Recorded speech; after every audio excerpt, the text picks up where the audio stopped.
I know I'm about 2 years late to this, but the Marvel Spider-Man 2 game is absolute gas. This includes everything from the refined and addictive gameplay, the dual protagonist system, the storytelling through its various characters, side missions, boss fights, and the fact that the game is just plain old fun. Insomniac Games took what already worked beautifully in the previous Spider-Man games and they cranked it up to an 11 out of 10. Swinging through New York has never felt so fun before, with the speeds you can hit, the way you can swing around or onto buildings, especially with the combination of the web wings. Can I just say, whoever decided this should be a key function in the game deserves a raise, because the amount of joy this mechanic gave me was indescribable. It really added a new dimension to how you traverse through New York, with the way you can soar through boroughs, skim water, and dive bomb into crime scenes like a missile. Whether you're Peter or Miles, simply moving through the city feels like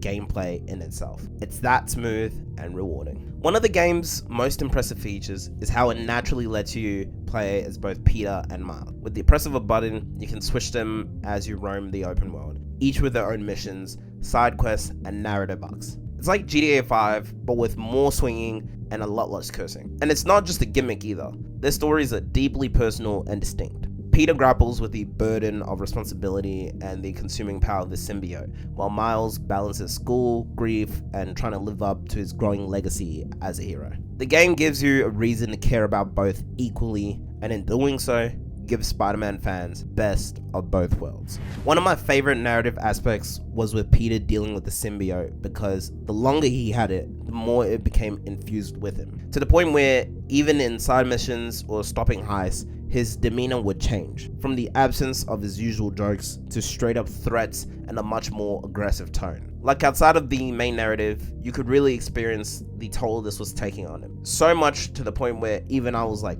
damn, chill out my guy. With Miles, I love how consumed he was with Lee, putting his entire life on hold for him, even almost letting civilians die in the beginning due to the chance he had of going after him. He goes through a lot on his journey, even teaming up with Lee to help Peter.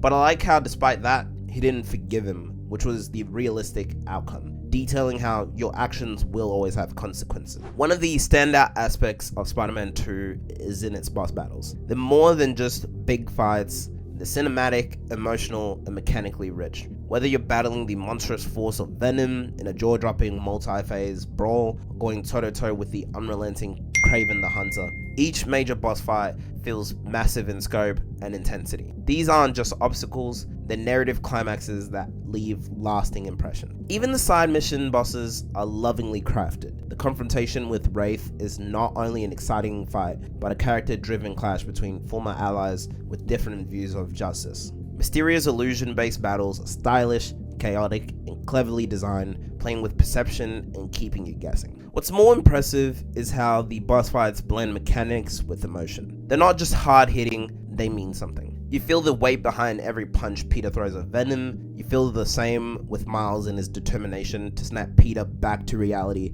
away from the symbiote. The choreography, visuals, and score help elevate these moments into unforgettable set pieces. A huge strength of Spider-Man 2 is how much fun it is to just exist in its world. Side missions are varied, meaningful, and don't really feel like filler. Whether you're investigating mysterious tech thefts, helping citizens, solving environmental problems, or taking down cults, every side story feels handcrafted. They expand on the city's personality and offer extra emotional payoffs. Some are surprisingly heartfelt, others are hilarious, and a few even hint at future Marvel characters and stories, like Carnage with the end of the Flame Cult story. Plus, with the inclusion of new enemy factions like Kraven's Hunters and symbiote-infected citizens, the city constantly feels alive and reactive to the unfolding story. So it doesn't really feel as if you're just ticking off a checklist. The music is hella good as well, being brooding and serious when it needs to be, triumphant or even upbeat.